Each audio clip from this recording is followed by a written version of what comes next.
ജനീവയിലാണ് നമ്മളിന്ന് പോകുന്നത്. Palace of the Nations, അതായത് യുണൈറ്റഡ് നേഷൻസ് ഓർഗനൈസേഷൻസിൻ്റെ ജനീവയിലെ ഹെഡ് ക്വാർട്ടേഴ്സ്, അതിൻ്റെ പരിസര പ്രദേശങ്ങളും അവിടെ നിന്നൊക്കെയുള്ള കുറച്ച് കാഴ്ചകളും, അവിടെ ഒരു വളരെ ഇൻട്രസ്റ്റിംഗ് ആയിട്ടുള്ള ഒരു സ്കൾപ്ചറുണ്ട്. അപ്പോൾ അതിനെപ്പറ്റിയുള്ള കഥകളും ഒക്കെ പറയാം. ജനീവയിലെ കൊർണാവിൻ ബസ് സ്റ്റേഷനിൽ നിന്നും ബസ് എടുത്ത് യുണൈറ്റഡ് നേഷൻസ് ഓർഗനൈസേഷൻസിൻ്റെ ഈ ഹെഡ് ക്വാർട്ടേഴ്സിലേക്ക് പോവുകയാണ്. അപ്പോൾ ആ കാഴ്ചകളിലേക്ക് എല്ലാവർക്കും സ്വാഗതം. അപ്പോൾ നമ്മുടെ ബസ് വന്നു. ഫെർണി റൂട്ടാണ് ഈ ബസ്. ഇതിലേക്ക് കയറുകയാണ്. ചുരുക്കം ചില സ്റ്റോപ്പുകൾക്കുള്ളിൽ തന്നെ നമുക്ക് പാലസ് ഓഫ് ദി നേഷൻസിൻ്റെ കാഴ്ചകളിലേക്ക് എത്താൻ സാധിക്കും. ഇതാണ് ഒരു ടിപ്പിക്കൽ TGP ബസ്. ഇപ്പോൾ ബസ് ഇവിടെ ഒരു സ്റ്റോപ്പിൽ നിർത്തും. ഈ സ്റ്റോപ്പ് കഴിഞ്ഞുള്ള അടുത്ത സ്റ്റോപ്പിൽ ആകുമ്പോഴേക്കും നമുക്ക് പാലസ് ഓഫ് ദി നേഷൻസിലെത്താൻ സാധിക്കും. ജനീവയിലെ ഈ ഭാഗത്തൊക്കെ ജനീവയുടെ തനതായ ആർക്കിടെക്ചർ ശൈലിയിലുള്ള ബിൽഡിങ്ങുകളൊക്കെ കാണാം.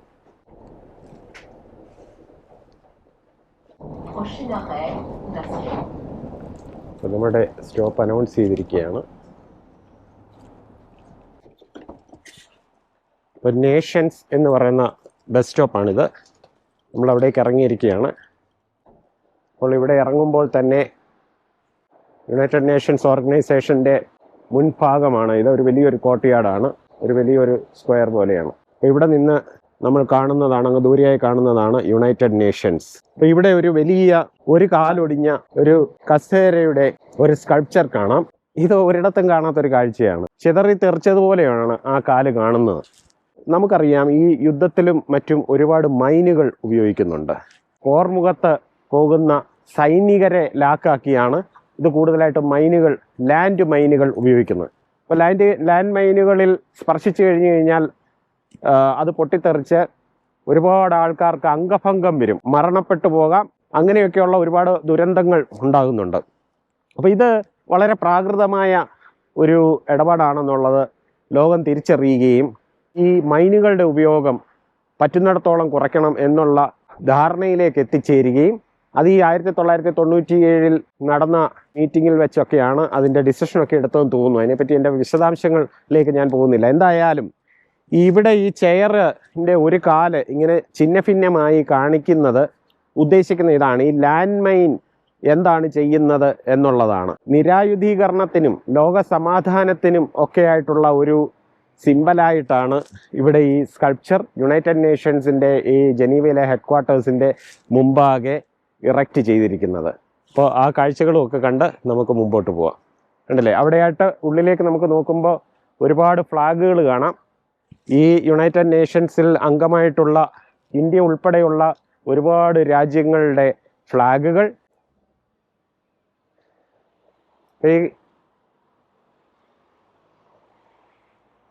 ഇവിടെ കണ്ടില്ലേ, ബ്രോക്കൺ ചെയർ എന്നാണ് ഇതിന് പറയുന്നത്, ബ്രോക്കൺ ചെയർ.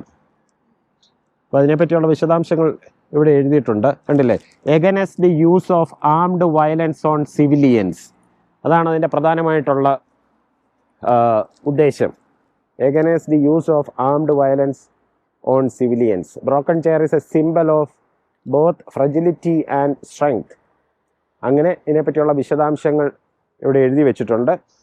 അപ്പോൾ നമുക്ക് നടന്ന് ആ ഭാഗത്തേക്കൊക്കെ പോയി യുണൈറ്റഡ് നേഷൻസിൻ്റെ കാഴ്ചകളൊക്കെ കാണാം. ഈ യുണൈറ്റഡ് നേഷൻസിൻ്റെ ഉൾഭാഗത്തേക്ക് നമുക്ക് പ്രവേശനമില്ല. അതിന് പ്രത്യേക ദിവസങ്ങളിൽ മാത്രമേ പ്രവേശനം അനുവദിക്കുകയുള്ളൂ. പ്രത്യേക പാസുകളും കാര്യങ്ങളും വേണം. അതുപോലെ ഗ്രൂപ്പുകളായി വരുന്നവർക്കൊക്കെയാണ് പ്രവേശിക്കാനുള്ള അനുവാദം. അതുകൊണ്ട് തന്നെ നമ്മൾ പുറത്തു നിന്നുള്ള കാഴ്ചകൾ ചിത്രീകരിക്കുക മാത്രമാണ് ചെയ്യുന്നത്. Nations, United Nations. അപ്പോൾ ഇവിടെയൊക്കെ ഫ്രഞ്ചാണ് സംസാരിക്കുന്നത് എന്നുള്ളത് കൊണ്ട് തന്നെ ഫ്രഞ്ച് ലാംഗ്വേജിലായിരിക്കും ആദ്യം ഇതൊക്കെ എഴുതി വയ്ക്കുക. ഇവിടെ ഒരു മനോഹരമായ ഒരു മ്യൂറൽ കാണാം.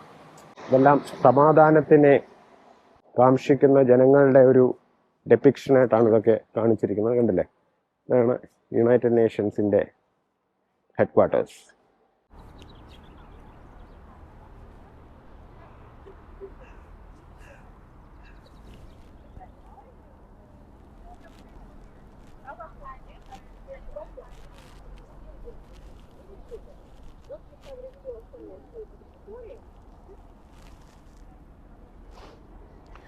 അപ്പോൾ യുണൈറ്റഡ് നേഷൻസിൻ്റെ കാഴ്ചകൾ ഈ പരിസരവും ഒക്കെ നമ്മൾ കണ്ടു. ഇനിയിപ്പോൾ അടുത്ത ഒരു അട്രാക്ഷനിലേക്ക് പോവാം. ജനീവയിൽ കുറേയേറെ കാര്യങ്ങൾ കാണാനുണ്ട്. ഇവിടുന്ന് വീണ്ടും ഒരു ബസ് എടുത്തിട്ട് നമ്മൾ ഒരു ബോട്ടാണിക്കൽ ഗാർഡനിലേക്ക് പോവാണ് ജനീവയിലെ. അപ്പോൾ അവിടുത്തെ കുറച്ച് കാഴ്ചകളും കൂടെയൊക്കെ കണ്ട് നമുക്ക് ഇന്നത്തെ ദിവസം ഇങ്ങനെ അവസാനിപ്പിക്കാം. Let's go. ഈ യുണൈറ്റഡ് നേഷൻസിൻ്റെ ഈ കെട്ടിട സമുച്ചയത്തിനോട് ചേർന്ന് ഒരു ചെറിയ പാർക്ക് പോലെയുണ്ട്. അപ്പോൾ ഒരു തവണ ഇതുവഴി പോകുമ്പോൾ നമുക്കറിയാവുന്ന ഒരാളുടെ ഒരു രൂപം കണ്ടു. ഒരു ഇന്ത്യക്കാരനാണ്.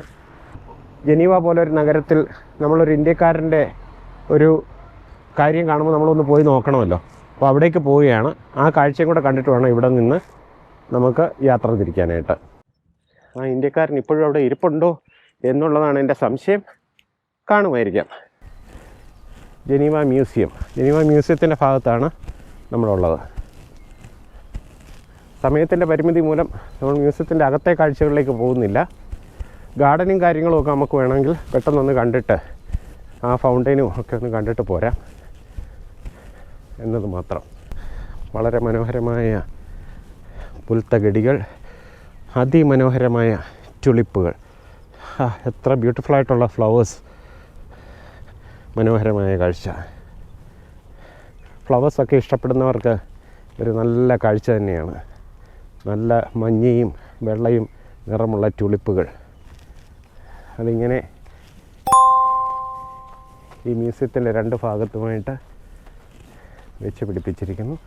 ഇവിടെ ഒരു വലിയ ഫൗണ്ടൈനുണ്ട്, പക്ഷേ അത് ഇപ്പോൾ പ്രവർത്തനക്ഷമമല്ല.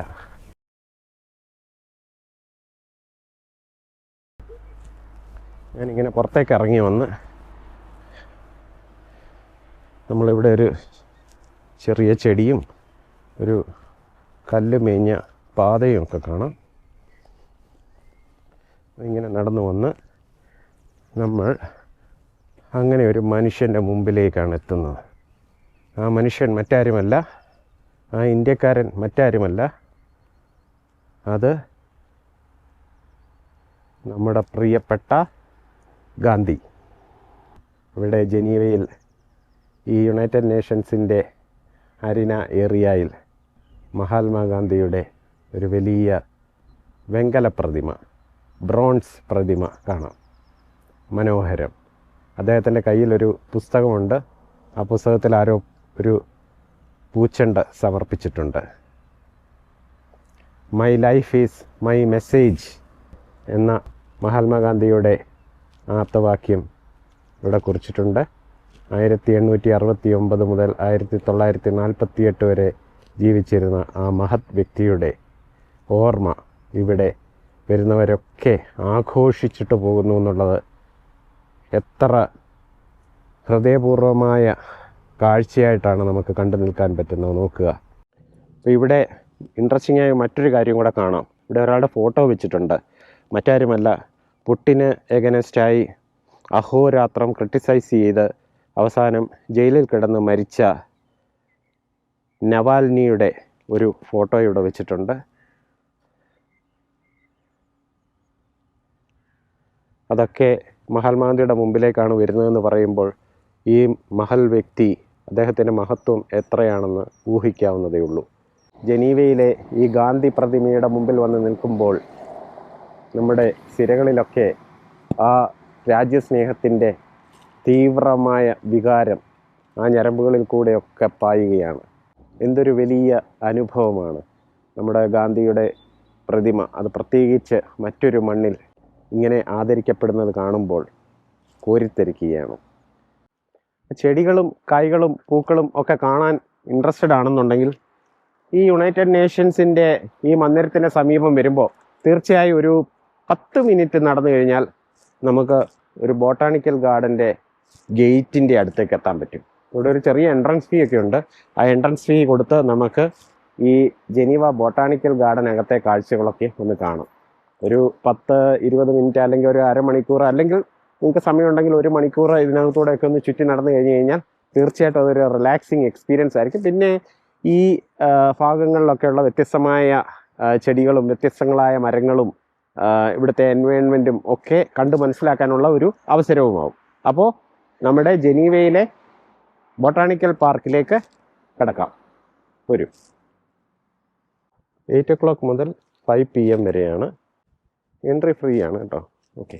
ഇവിടെയൊക്കെ നാച്ചുറലായി വളരുന്ന കുറേ ട്യൂലിപ്പുകളും ഫ്ലവേഴ്സുകളും ഒക്കെ കാണാം.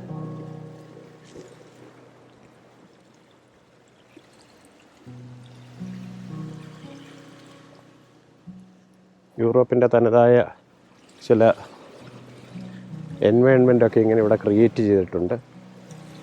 ചെറിയൊരു പോണ്ട് ഇവിടെ നമുക്ക് കാണാം.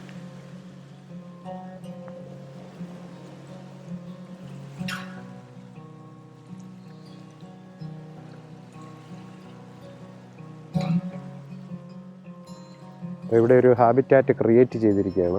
ഉണ്ടല്ലേ, കുളവും അതിനോട് ചേർന്നുള്ള ഭാഗങ്ങളും ഒക്കെയായി. ഇപ്പോൾ സ്പ്രിംഗ് ടൈം ആകുമ്പോഴേക്കും ഇവിടെയൊക്കെ പൂക്കൾ കൊണ്ട് നിറഞ്ഞിരിക്കും. പക്ഷെ ഇപ്പോൾ ആ സീസൺ സ്റ്റാർട്ടായിട്ടില്ല എന്നുള്ളതാണ്. വെറോണിക്ക ബരലിയേരി അങ്ങനെയൊക്കെയുള്ള സംഭവങ്ങളൊക്കെയാണ്. അതിൻ്റെ പേരൊക്കെ എഴുതി വെച്ചിട്ടുണ്ട്. വ്യത്യസ്തമായ പൂക്കളും ഇലകളും.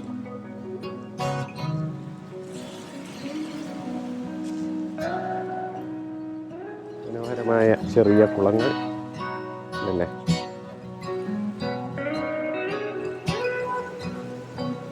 ഇതൊരു വലിയ ഏരിയയിലാണ് ഈ ബൊട്ടാണിക്കൽ പാർക്ക് നിലനിൽക്കുന്നത്.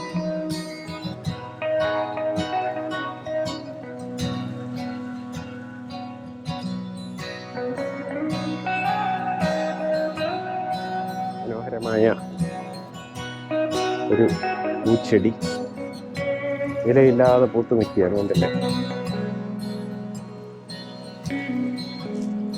ഇവിടെ കുറേ ലില്ലി ഫ്ലവേഴ്സ് കാണാം. ചെറിയ ലില്ലി ഫ്ലവേഴ്സ്, മനോഹരം. ഇതൊക്കെ തന്നെത്താനെ കിളുത്ത് വന്ന് നിൽക്കുന്നതായിട്ടാണ് മനസ്സിലാവുന്നത്. ഇപ്പോൾ മുമ്പ് കണ്ടതുപോലെ ഒരു പോണ്ടും അതിനോടനുബന്ധിച്ചുള്ള ഒരു ഹാബിറ്റാറ്റും ഒക്കെ ക്രിയേറ്റ് ചെയ്തിരിക്കുന്നു. അപ്പം നമ്മുടെ നാട്ടിലൊക്കെ പണ്ട് ഇതുപോലെ ഒരുപാട് കുളങ്ങൾ ഉണ്ടായിരുന്നു. ഇന്ന് എല്ലാം അപ്രത്യക്ഷമായിരിക്കുകയാണ്. ഒരുപാട് കാവുകളൊക്കെ ഉണ്ടായിരുന്നു. അപ്പോൾ അവിടെ എവിടോട്ട് തിരിഞ്ഞാലും ഇതുപോലെയൊക്കെയുള്ള ചില ഹാബിറ്റാറ്റുകൾ ഉണ്ടായിരുന്നു എന്നുള്ളതാണ്. ഇന്നതെല്ലാം അപ്രത്യക്ഷമായിരിക്കുന്നു.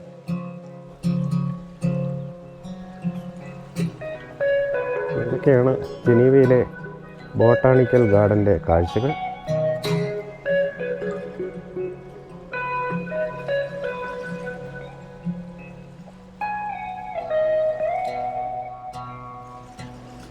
കുറേ കുളങ്ങൾ കണ്ടു, അരുവികൾ കണ്ടു, പിന്നെ പൂത്തലഞ്ഞ് നിൽക്കുന്ന ഇതുപോലെയുള്ള ചെടികൾ കണ്ടു. ഒരുപാട് മനോഹരമായ കാഴ്ചകൾ. അപ്പോൾ ഇവിടെയായി ഈ പാർക്കിൻ്റെ നടുക്കായി ഒരു വലിയ പൂമരം പൂത്തുലഞ്ഞ് നിൽപ്പുണ്ട്. അതിൻ്റെ കാഴ്ചകളും കൂടെ നമുക്കൊന്ന് കണ്ടിട്ടുണ്ട്. ഇളം റോസും വയലറ്റും നിറങ്ങളിലായി, പർപ്പിൾ നിറത്തിലായി ഒക്കെ അങ്ങനെ മനോഹരമായ പൂക്കൾ, അതിമനോഹരമായ പൂക്കളാൽ നിറഞ്ഞു നിൽക്കുകയാണ് ഇതല്ലേ.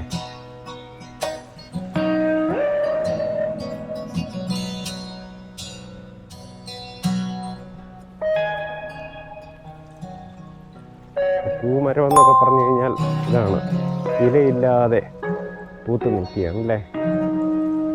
മനോഹരമായ കാഴ്ചകൾ.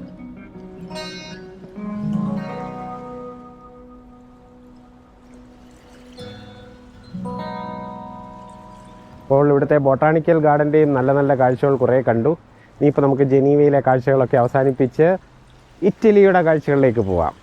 ഓക്കെ, അപ്പോൾ ജനീവയിലേക്ക് മടങ്ങിച്ചെന്ന് അവിടുന്ന് സ്പീഡ് ട്രെയിൻ എടുത്തിട്ട് മിലാനിലേക്കുള്ള യാത്രയാണ്. ഇൻ്റർ റെയിൽ, ആ ട്രെയിനിൻ്റെ കാഴ്ചകളൊക്കെ നമുക്ക് കാണാം. അപ്പോൾ ബൈ ബൈ ജനീവ.